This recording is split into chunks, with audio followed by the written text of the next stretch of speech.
मैं आपसे 15 मिनट में कुछ बातें कहना चाहता हूं, कुछ बिंदु आपके बीच में रखना चाहता हूं। स्वदेशी से स्वावलंबी भारत, ये बात हमें आजादी के 60 साल के बाद कहने की क्या जरूरत है, क्योंकि ये बात तो लोकमान्य तिलक आजादी के पहले कहा करते थे। लोकमान्य तिलक सन 1905 में यही बात पर जगह जगह वर्कशॉप, सेमिनार, सिंपोजियम्स किया करते थे, स्वदेशी से स्वावलंबी भारत। 1905 से 1911 तक सैकड़ों बार उन्होंने इस विषय पर परिचर्चा आयोजित की है। इसी तरह से 1905 से 1911 के बीच में लाला लाजपत राय स्वदेशी से स्वावलंबी भारत की बात किया करते थे। इसी तरह से कलकत्ता के और पूरे बंगाल और भारत के एक बहुत बड़े क्रांतिवीर अरविंदो घोष स्वदेशी से स्वावलंबी भारत की बात किया करते थे। हमारे देश के आजादी के एक बहुत बड़े नायक महात्मा गांधी आजादी के पूरे समय में, माने आजादी के आंदोलन के पूरे समय में स्वदेशी से स्वावलंबी भारत की बात किया करते थे। तो स्वदेशी से स्वावलंबी भारत की बात करने वाले आजादी के पहले के नेता थे। अब आजादी के 60 साल के बाद हमको स्वदेशी से स्वावलंबी भारत की बात क्यों करनी पड़ रही है? क्या हमारी मजबूरी है? क्या हमारी तकलीफ है? हमारा दुख क्या है? हमारा दर्द क्या है? हमारी पीड़ा क्या है? क्यों हमें यही बात कहनी पड़ रही है जो कभी गांधी जी को कहनी पड़ी, लाला लाजपत राय को कहनी पड़ी, विपिन चंद्र पाल को कहनी पड़ी, लोकमान्य तिलक को कहनी पड़ी, वही बात आज क्यों कहनी पड़ रही है? अब तो आजादी आ गई है, अब तो अंग्रेज चले गए हैं, अब तो ईस्ट इंडिया कंपनी भी नहीं है इस देश में, तब तो हम अंग्रेजों के गुलाम थे, ईस्ट इंडिया कंपनी के गुलाम थे, इसलिए हम स्वदेशी की बात करते थे। अब आजादी के 60 साल के बाद फिर स्वदेशी की बात क्यों करनी पड़ रही है? ये गंभीर प्रश्न है और वो प्रश्न मैं आपके सामने खोलना चाहता हूं। बात ऐसी है कि हमारे देश में 15 अगस्त 1947 को सत्ता हस्तांतरित तो हो गई, आजादी नहीं आई, स्वतंत्रता नहीं आई इस देश में। 15 अगस्त 1947 को गोरे अंग्रेजों से काले अंग्रेजों को सत्ता का हस्तांतरण हो गया। स्वतंत्रता नहीं आई, आजादी नहीं आई, क्योंकि स्वतंत्रता का मतलब है अपने तंत्र में जीना, आजादी का मतलब है अपनी व्यवस्थाओं में जीना। स्वदेश माने अपने देश की व्यवस्थाओं में जीना, अपने तंत्र की व्यवस्थाओं में जीना, तब हम स्वतंत्रता की बात कर सकते हैं। लेकिन आजादी के 60 साल के बाद तो एक भी तंत्र ऐसा बना नहीं इस देश में जो अपना हो। जिस संसद से कानून पारित होते हैं वो संसद अंग्रेजों की बनाई हुई है, वो अपनी कहां है? ये गोल गुंबद जो शून्य जैसा है, ये तो अंग्रेजों का बनाया हुआ ढांचा है 1927 में, जिसको महात्मा गांधी ने बहुत कड़े शब्दों में कहा था कि बम लगा के उड़ा दो इसको। गांधी जी के शब्द हैं ये। संसद को उड़ा दो, राष्ट्रपति भवन को उड़ा दो, क्योंकि वो वायसराय का घर हुआ करता था, गुलामी का प्रतीक है। तो गांधी जी से किसी ने कहा कि बापू आप तो अहिंसा वाले आदमी हैं और आप कह रहे हैं इसको उड़ा दो, तो उन्होंने कहा गुलामी के प्रतीकों को संभाल कर नहीं रखा जाता। कोई देश दुनिया में ऐसा नहीं है जो अपनी गुलामी के दौर के प्रतीकों को साज कर, संवार कर, धोकर और पोंछ कर रखता। हमने रखा हुआ है। हमारा तंत्र जो संसद हमने बनाई है, दुर्भाग्य से जिसको हम संसदीय लोकतंत्र कहते हैं, ये तो अंग्रेजों का सिस्टम है पूरा का पूरा, जिसको इंग्लैंड में वेस्टमिनिस्टर सिस्टम कहा जाता है, उसको हमने दुर्भाग्य से पार्लियामेंट्री डेमोक्रेटिक सिस्टम कहना शुरू कर दिया, जो कहीं से भी पार्लियामेंट्री नहीं है और कहीं भी डेमोक्रेटिक नहीं। आजादी आई नहीं है, स्वतंत्रता मिली नहीं है। बस इतनी ही स्वतंत्रता और आजादी है जो मैं आपसे कह रहा था कि पहले गोरे अंग्रेजों का शासन चलता था, अब काले अंग्रेजों का शासन चलता है। व्यवस्थाएं सबकी सब वही हैं, कानून सबके सब वही हैं, नीतियां सबकी सब वही हैं, सब कुछ अंग्रेजों के जमाने का आज भी चल रहा है इस देश में। इसलिए हमको आज भारत स्वाभिमान की तरफ से स्वदेशी की बात फिर करनी पड़ रही है, क्योंकि सब कुछ अधूरा है 15 अगस्त 1947 के बाद। मैं आपको बहुत दुख के साथ एक बताना चाहता हूं, अंग्रेजों ने भारत को गुलाम बनाया और भारत जैसे 50 देशों को गुलाम बनाया। उनमें से कुछ देश हैं जैसे कनाडा है, ऑस्ट्रेलिया है, न्यूजीलैंड है, ये एक KNIT फिर जुड़ जाओ हमारे देश से। तो इतनी बेशर्म हमारे देश में नेतागिरी आई है, क्योंकि मैंने पहले ही कहा कि ये गोरे अंग्रेजों की जगह काले अंग्रेजों ने ले ली है। दिल दिमाग उनका वैसे ही चलता है जैसे अंग्रेजों का चलता था। आज हमारा देश दुर्भाग्य से पूरा का पूरा खतरे में है, क्योंकि ऐसे नेता देश में कुर्सी पर काबिज हैं जो हर क्षेत्र में विदेशी कंपनियों को बुला रहे हैं। उन्होंने इतिहास से सबक नहीं सीखा है कि एक गलती जहांगीर ने की थी जिसकी सजा पूरे देश ने 200 साल भुगती थी। अब लग रहा है कि जहांगीर ही जहांगीर पैदा हो गए हैं। मुझे तो कई बार ये व्यंग में कहने को मन करता है, जहांगीर मरा नहीं है, उसी की आत्मा हमारे देश के नेताओं में प्रवेश कर गई है। जो देखो विदेशी कंपनी को लाने के लिए विदेश जा रहा है, लाल कालीन बिछाकर उनका स्वागत कर रहा है। हमारा देश ऐसा हो गया। अब विदेशी कंपनियां घुस गई, हजारों हजारों की संख्या में घुस गई।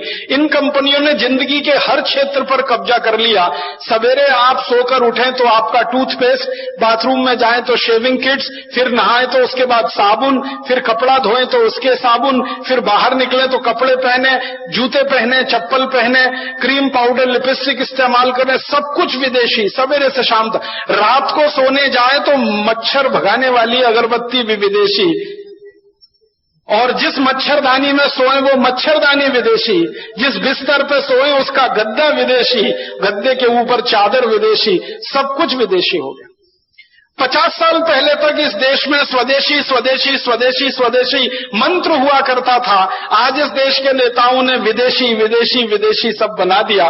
तो आजादी के 60-62 साल में हर क्षेत्र में विदेशीकरण जब हो रहा हो तब स्वदेशी की बात करनी ही पड़ेगी। और आजादी के 60-62 सालों में जब हर क्षेत्र में परावलंबन बढ़ रहा हो तो भी हमें फिर स्वावलंबन की बात करनी ही पड़ेगी। इसलिए स्वदेशी से स्वावलंबन की बात आज हमें करनी पड़ रही है। मैं आपको एक बहुत खराब बात कहना चाहता हूं, लेकिन वो आपको जानना जरूरी है एक सच के रूप में। हमारे देश में आजादी जब आने के लिए आंदोलन चल रहा था, संघर्ष चल रहा था, तो नेताओं के 2 वर्ग थे। एक वर्ग था नेताओं का जो ये कहता था संपूर्ण आजादी चाहिए और अपनी शर्तों पर चाहिए, क्योंकि कोई भी देश दूसरे देश को गुलाम बनाए ये उसके संवैधानिक अधिकार का हनन है। किसी भी देश को गुलाम बनाना किसी भी सभ्यता में, किसी भी संस्कृति में, किसी भी समय में परमिसिबल नहीं है, उसकी अनुमति नहीं है। तो एक वर्ग था देश में नेताओं का, जिनमें लाला लाजपत राय, विपिन चंद्र पाल, लोकमान्य बाल गंगाधर तिलक, अरविंदो घोष, भगत सिंह, ऊधम सिंह, चंद्रशेखर आजाद, सुभाष चंद्र बोस, अशफाक उल्लाह, राम प्रसाद बिस्मिल, ये सब क्रांतिकारियों की एक लंबी सूची है जो ये मानते थे कि आजादी चाहिए, स्वतंत्रता चाहिए और हमारी शर्तों पर चाहिए, अंग्रेजों की शर्तों पर नहीं। लेकिन इसी देश में एक दूसरा वर्ग था नेताओं का जो ये कहता था कि ना आजादी चाहिए ना स्वतंत्रता चाहिए, हमको तो अंग्रेजों की साठगांठ करके सरकार चाहिए। ना आजादी चाहिए ना स्वतंत्रता चाहिए, अंग्रेजों के साथ कुछ दोस्ती हो जाए, एक खराब शब्द है, कोलिशन बन जाए अंग्रेजों के साथ, गवर्नमेंट हो जाए हमारी। एक नेताओं का वर्ग ऐसा भी था जिसके नेता थे पंडित मोतीलाल नेहरू, जिसके नेता थे फिरोज शाह मेहता, जिसके नेता थे सुरेंद्रनाथ बनर्जी, जिसके नेता थे सुरेंद्रनाथ सेन। ये नेताओं का एक वर्ग था जो ये कहता था अंग्रेजों से गठजोड़ करके किसी तरह भारत में एक ऐसी सरकार बने जिसमें पंडित मोतीलाल नेहरू और उनके सहयोगी मंत्री हो जाएं और अंग्रेजों का प्रधानमंत्री रहे, ये उसके नीचे मंत्री रहे, बस देश में चलता रहे। आजादी की क्या मतलब, स्वतंत्रता का क्या मतलब। तो एक वर्ग था ऐसे नेताओं का जो अंग्रेजों से गठजोड़ करके सरकार बनाना चाहता था, और एक वर्ग था ऐसे नेताओं का जो संपूर्ण आजादी और स्वतंत्रता लाना चाहता था। दुर्भाग्य क्या हुआ, जब ये देश आजाद हुआ तो जिस नेता के हाथ में ये कमान गई या जिन नेताओं के समूहों के हाथ में देश की आजादी की कमान गई, वो वही थे जो अंग्रेजों के साथ मिलकर किसी तरह देश में सत्ता और गठजोड़ करना चाहते थे। तो मानसिकता अंग्रेजियत वाली थी। तो आजादी मिलते ही उन्होंने देश में वो कुछ भी नहीं किया जो होना चाहिए था आजादी के तुरंत बाद। हमारी भाषा विदेशी हो गई क्योंकि हम गुलाम थे। आजादी आई तो भाषा स्वदेशी होनी चाहिए, वो नहीं हो पाई। हमारी भूषा विदेशी हो गई थी जो आजादी के पहले थी, हमारी भूषा स्वदेशी होनी चाहिए थी, वो नहीं हो पाई। हमारा भोजन विदेशी हो गया था अंग्रेजों के समय में, अंग्रेजों के बाद हमारा भोजन स्वदेशी होना चाहिए था, वो नहीं हो पाया। हमारा भजन विदेशी हो गया था अंग्रेजों के जमाने में, वो भजन स्वदेशी होना चाहिए था, वो भी नहीं हो पाया। न भाषा बदली, न भूषा बदली, न भोजन बदला, न भजन बदला। और तो और भेषज हमारी औषधि जो पूरी स्वदेशी होनी चाहिए थी आयुर्वेद आधारित, वो पूरी की पूरी अंग्रेजियत आधारित एलोपैथी में चला गया। माने आजादी के बाद बदला कुछ नहीं, न भाषा, न भोजन, न भूषा, न भेषज, न भजन, कुछ नहीं बदला। बदला क्या? एक ही चीज बदली, माउंटबेटन की जगह पंडित जवाहरलाल नेहरू, माउंटबेटन की जगह उनके मंत्रिमंडल के XYZ, और कुछ नहीं बदला इस देश में, सबका सब वैसे का वैसा ही रहा। हमारे देश में संविधान सभा बनाई गई, संविधान सभा में बार बार बहस हुई भाषा के सवाल पर, लेकिन उस मामले को पीछे लटकाया गया। बार बार बहस हुई कि अंग्रेजों का कोई प्रतीक हमें नहीं रखना है इस देश में, उसको ऐसे ही लटका के छोड़ दिया गया। सारी की सारी संविधान सभा की बहस बेकार हो गई जब 1935 के गवर्नमेंट ऑफ इंडिया एक्ट को भारत का संविधान बना दिया हमारे देश के लोगों ने। बहुत दुख और अफसोस होता है, गवर्नमेंट ऑफ इंडिया एक्ट अंग्रेजों ने बनाया था भारत को 1000 साल गुलाम बनाकर भारत पर शासन करने के लिए, वो हमारे देश का संविधान बन गया। गवर्नमेंट ऑफ इंडिया एक्ट का कॉमा फुल स्टॉप और भारत के संविधान का कॉमा फुल स्टॉप आप मिला लीजिए, कोई अंतर नहीं है उसमें। और जब ये बात उठी तो ये कहा गया भाई जल्दी है, जल्दी है, जल्दी है, इतनी जल्दी में भारत का नया संविधान नहीं बन सकता, तो थोड़ा गवर्नमेंट ऑफ इंडिया एक्ट ले लिया, फिर अमेरिका के संविधान से, कनाडा के संविधान से, ब्रिटेन के संविधान से, यहां से वहां से, वो कटिंग पेस्टिंग होती है ना, जैसे PhDs किए जाते हैं ना हमारे देश में, 10 किताबें इकट्ठी कर ली, फिर उसमें से 11 छप गई, वैसे ही दुनिया भर की 10 किताबें इकट्ठी हो गई, 11 हमारी बन गई। भारत का संविधान, जिसका सबसे बड़ा झूठ है वो वाक्य जिसमें कहा गया है हम भारत के लोग इस संविधान को आत्मार्पित करते। कब किया था? कोई बता दे मुझे, भारत के लोगों ने उसको आत्मार्पित? संविधान सभा के कुछ नेताओं ने उसको आत्मार्पित कर लिया, तो भारत के लोगों ने आत्मार्पित कर लिया, ये कैसे कह सकते हैं? कभी रेफरेंडम करा के देख लें इस देश में, कब किया था हमने आत्मार्पित उस संविधान? कानून अंग्रेजों ने बनाए 34,735 हिंदुस्तान को गुलाम बनाने के लिए, सारे के सारे कानून बिना कोमा फुल स्टॉप के आज भी चल रहे हैं। इंडियन पुलिस एक्ट अंग्रेजों का बनाया हुआ, इंडियन सिविल सर्विसेज एक्ट अंग्रेजों का बनाया हुआ, इंडियन पीनल कोड अंग्रेजों का बनाया हुआ, क्रिमिनल प्रोसीजर कोड अंग्रेजों का बनाया हुआ, सिविल प्रोसीजर कोड अंग्रेजों का बनाया हुआ, और तो और इंडियन एविडेंस एक्ट अंग्रेजों का बनाया हुआ, इंडियन सिटीजनशिप एक्ट, हम भारत के नागरिक हैं नहीं है ये भी अंग्रेज तय करके गए हैं। उस कानून के आधार पर हम भारत की नागरिकता पाते हैं या नागरिक हो पाते हैं। कानून वैसे ही है, भाषा वैसी है, शिक्षा पूरी की पूरी जो अंग्रेज छोड़कर गए थे वही की वही है, स्वास्थ्य व्यवस्था, चिकित्सा व्यवस्था जो अंग्रेज छोड़कर गए थे वही की वही है। हमारे देश की एक भी व्यवस्था नहीं बदली है सिवाय एक नाम बदलने के, कि जहां पहले माउंटबेटन का नाम होता था, कर्जन का नाम होता था, लिलिथगो का नाम होता था, वॉरेन हेस्टिंग्स का नाम था, क्लाइव का नाम था, वहां पर अब हमारे हिंदुस्तान के कुछ देशी नाम आ गए, व्यवस्था सब की सब वही है। और तो और मैं आपको एक शर्म की बात बता रहा हूं, आजादी मिलने के 50 साल बाद तक हिंदुस्तान की संसद में बजट शाम को पेश होता था, शाम को 5 बजे। आजादी मिलने के 50 साल बाद तक। क्यों? जब हमारी संसद में शाम के 5 बजते हैं तो लंदन की संसद में सवेरे के 11:30 बजते हैं। ब्रिटिश संसद में सवेरे 11:30 बजे किसी को सुनना हो बजट तो अंग्रेज सुन सके, इसके लिए आजादी मिलने के 50 साल बाद तक, सन 1997 तक बजट शाम को 5 बजे आता रहा। इतनी गुलामी में ये देश रहा है, इतनी गुलामी। अंग्रेजों ने वंदे मातरम को बैन कर दिया था हमारे देश में। आजादी मिलने के 50 साल बाद तक हमारे देश की संसद में वंदे मातरम नहीं गाया जा सका। ये शर्म की बातें हैं हम सबके लिए।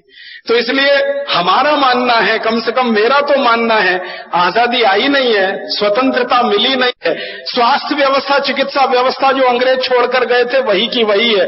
हमारे देश की एक भी व्यवस्था नहीं बदली है, सिवाय एक नाम बदलने के, कि जहां पहले माउंटबेटन का नाम होता था, कर्जन का नाम होता था, लिलिथगो का नाम होता था, वॉरेन हेस्टिंग्स का नाम था, क्लाइव का नाम था, वहां पर अब हमारे हिंदुस्तान के कुछ देशी नाम आ गए। व्यवस्था सब की सब वही है। और तो और मैं आपको एक शर्म की बात बता रहा हूं, आजादी मिलने के 50 साल बाद तक हिंदुस्तान की संसद में बजट शाम को पेश होता था, शाम को 5 बजे। आजादी मिलने के 50 साल बाद तक। क्यों? जब हमारी संसद में शाम के 5 बजते हैं तो लंदन की संसद में सवेरे के 11:30 बजते हैं। ब्रिटिश संसद में सवेरे 11:30 बजे किसी को सुनना हो बजट तो अंग्रेज सुन सके, इसके लिए आजादी मिलने के 50 साल बाद तक, सन 1997 तक बजट शाम को 5 बजे आता रहा। इतनी गुलामी में ये देश रहा है, इतनी गुलामी। अंग्रेजों ने वंदे मातरम को बैन कर दिया था हमारे देश में। आजादी मिलने के 50 साल बाद तक हमारे देश की संसद में वंदे मातरम नहीं गाया जा सका। ये शर्म की बातें हैं हम सबके लिए। तो इसलिए हमारा मानना है, कम से कम मेरा तो मानना है, आजादी आई नहीं है, स्वतंत्रता मिली नहीं है, सत्ता का हस्तांतरण हो गया, गोरे अंग्रेज चले गए, काले अंग्रेज आ गए, देश वैसे ही चल रहा है, व्यवस्था वैसे ही चल रही है। इसलिए न किसानों की हालत सुधरती है, न मजदूरों की हालत सुधरती है, न गरीबों की हालत सुधरती है, न मजलूमों की हालत सुधरती है। क्योंकि ये व्यवस्था जो आज चल रही है, ये तो अंग्रेजों ने बनाई थी लूट के लिए, खसोट के लिए, बर्बादी के लिए। आजादी मिलने के बाद अगर व्यवस्था वही चलेगी और आप ये कहो लूट ना हो, तब तो ये होने वाला नहीं है। लूट तो इस व्यवस्था का मुख्य आधार है। पहले अंग्रेज लूटते थे, अब हमारे ही काले अंग्रेज लूटते हैं इस देश को।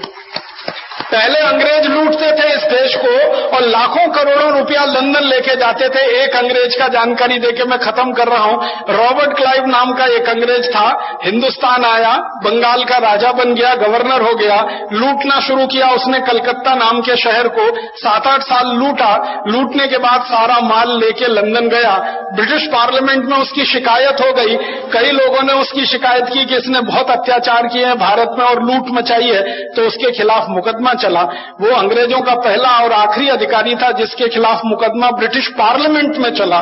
तो एमपीज कुछ खड़े हो गए और उससे पूछने लगे, भाई तुमने क्या लूटा है, कितना लूटा है? तो कहता है कि मैंने जितना भी लूटा है उसका आकलन तो नहीं किया है, लेकिन भारत से लाने के लिए पानी के मुझे 900 जहाज लगे, 900 शिप्स भर के मैं सोना चांदी हीरा जवाहरात कलकत्ता से लूट कर लाया। तो फिर एक अंग्रेज पूछता इसका वैल्यू बताओ, तो कहता है रफली 1000 मिलियन स्टर्लिंग पाउंड्स। एक अंग्रेज इतना लूट के ले गया, लंदन में उसने जमा कर लिया। तो ये तो अंग्रेज था जो विदेश से आया और हिंदुस्तान को लूट कर ले गया। अब काले अंग्रेजों ने इस देश का 72,80,000 करोड़ रुपए पिछले 60 साल में लूटा है और स्विट्जरलैंड की बैंकों में जमा कर रखा है। आप बताइए इनमें और अंग्रेजों में क्या फर्क है? तो इसलिए इन काले अंग्रेजों के खिलाफ ऐसी ही लड़ाई लड़नी पड़ेगी जो गोरे अंग्रेजों के खिलाफ लड़नी पड़ी थी। इन काले अंग्रेजों को हिंदुस्तान से ऐसे ही भगाना पड़ेगा जैसे कभी अंग्रेजों को भगाना पड़ा था, और इस व्यवस्थाओं को खत्म कर देना पड़ेगा जो अंग्रेज हमारे यहाँ छोड़कर चले गए हैं। हमारी पूरी की पूरी कृषि व्यवस्था और कृषि नीति अंग्रेजों की है, वाणिज्य व्यवस्था वाणिज्य नीति अंग्रेजों की है, टैक्सेशन का सारा सिस्टम अंग्रेजों का है, एजुकेशन पूरा अंग्रेजों का है, सिलेबस पूरा अंग्रेजों का है। और तो और सब्जेक्ट नहीं बदल पाए हम आजादी के 60 साल में। एंथ्रोपोलॉजी अंग्रेज पढ़ाया करते थे गुलाम लोगों के अध्ययन के लिए, वो आज भी पढ़ाया जा रहा है इस देश में। तो बहुत शर्म है हम सबको अपने आप पर और अफसोस है। इसलिए हमें स्वदेशी की बात, स्वावलंबन की बात फिर कहनी पड़ रही है आजादी के 62 साल में। और एक अधूरी लड़ाई जो छूट गई 1947 15 अगस्त में, वो अधूरी लड़ाई को हमें पूरा करना है। स्वतंत्रता हमें लानी है, स्वराज्य की स्थापना हमें करनी है, स्वदेशी को लाना है, स्वराज्य और स्वदेशी को लाकर ऐसा एक तंत्र बनाना है जो सुजलाम सुफलाम भारत का प्रतीक बने। ये बोलकर आप सभी का आभार, बहुत धन्यवाद।